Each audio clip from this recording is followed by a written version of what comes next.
Omni चारचाकीची दुचाकीला जोरदार धडक. पळसगाव फाट्याकडे वळताना दुर्घटना. दुचाकीवरील चौघेजण जबर जखमी. कातरखटाव मायनी रोडवर बनपुरी बसस्थानकाजवळ ओमनी चारचाकी आणि दुचाकीची जोरदार धडक झाल्यानं दुचाकीवरील चौघेजण गंभीर जखमी झाले आहेत. अपघातात जखमी झालेले धोंडेवाडी गावचे आहेत.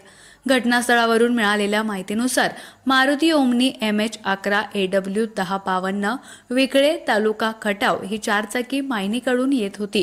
बनपुरी बस स्थानकानजीक पळसगाव रोडकडे वळताना कातरखटावकडून येणाऱ्या आणि धोंडेवाडीकडे जाणाऱ्या MH11 CB 5398 या दुचाकीला जोरदार धडक दिल्यानं दुचाकीवरील नाता बाळासाहेब थोरात वय वर्ष 29, स्नेहल नाता थोरात वय वर्ष 26, सई नाता थोरात वय वर्ष 7, स्वरा नाता थोरात वय वर्ष 3 राहणार धोंडेवाडी तालुका खटाव हे गंभीर जखमी झाले आहेत.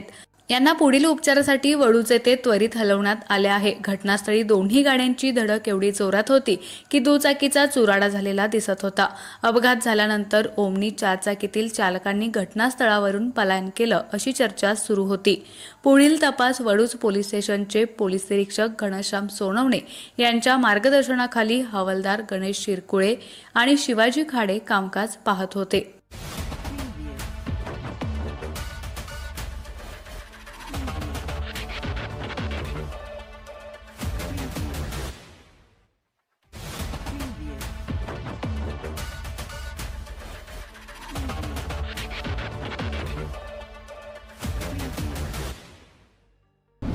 आपला आवाज न्यूजसाठी संदीप जठार.